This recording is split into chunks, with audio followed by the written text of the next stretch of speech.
Ordinarily, like I said, this case would have come to an end. But because of show, I want to show him that I'm a man. No, yes. It's not even about him anymore. It's a thing of pride now. It's not about him anymore. It's about showing Showore that he cannot do anything.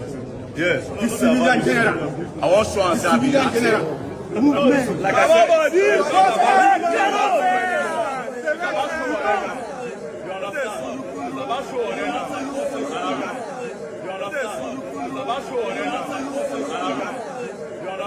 Blord, how far?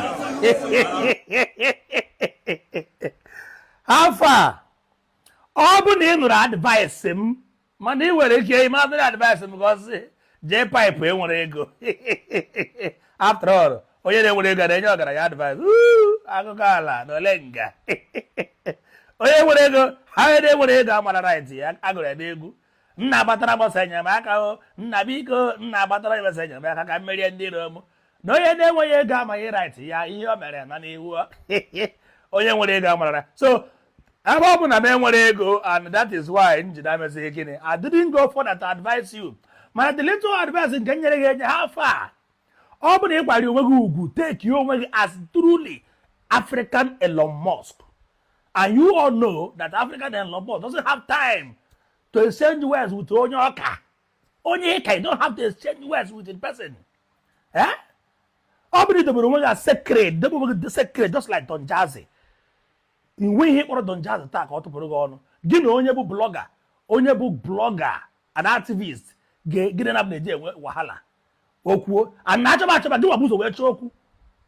Do a boost of choku, in a talking engagement, social media engagement, and I said, right on. Last, very dark man, a rubbish go. Reduce something to nothing. A blogger. Or even when we shop, we have up a here. Because of you, go to the making Tiaka and protection. Just couldn't wear patue. Last, did you take my advice? Answer is no. Blord, how far now? Now you go to bend down, they shake hand. Now you go to bend down, they shake hand. When I can have, here for the people, you were I can have a jikoyon, very dagman naka, whatever, very dagman naka. Very dagman, no who would have bragged that no one to deal with the so rare, and I chicky. Now, you gave that oracle. You say, Blord, that is such a heavy. Never that man, Beregi. Monopoly, they are doing a secret at Don Jazzy. That's your name, Mogana. That's your name, Bunuku Glory. Be Lord. Or that I have a Messiah. Be Lord. Mogana almost no alpha Blord. They don't know one giant. I don't know when you're going to Jpac, you go. That name, the secret, be Lord. And even very that man, not to ego. Man, I'm over the chop, but that's the end. If I reduce one, getting a bit about Instagram war, TikTok war, Facebook war, this one war, yeah, Twitter war. I will say, okay, don't talk about the mature, the mind. I'm not going to go when I'm not mature. Or where to throw away rubbish. May he never now. Tomorrow, can you be able to challenge him again? Or humble. And that the lawyer I also because very man withdraw the case out of court. Case out of court. Very man now was a whole hand on your to deal with only in our support. Okay, now say right on. Your followers, I want them to analyze this video the same way I'm analyzing the video. I do not hate you. I love you with passion. I love you with all my heart as a businessman. When Blord try your business, I interpret that. China, body, everything, Piasso, very dark man. Whereas now you don't have any right to venture into Igbo man business. Very dark man, not buo or not buo, face your own way another thing. Jima, Jpac, Bob, Taku, Kuahaba. Baba, your mama, there, your father, your mother. Later, what happened? Or Wagon Kitty. You put the Joe Wiggy, or with evidence or choro. Da! Siege. Naked and I got the very sensitive.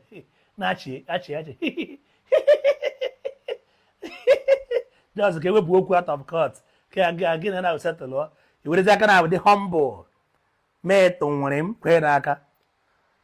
Can't bring him with the you will Gabriel Wuche. My mother would say, passing seas, abra passing sense. Then when they go, if you don't use your mentality, your sense well ego inwe na-akpaba gị n'ime destruction. Yes, mmadụ na-akpacha ego asị na mmadụ kpara ego kpacha ego eribe agwụ mgbe gboo ịpụta today nwecha ndị kpara ego gboo today onye na-agafezi anyị werezi ha na-eme illustration gosi ụmụ anyị nekwa ndị akpara ego gboo nọ ndị abụ ndị kpara ego gboo mana kata ahịa eruo na be ha.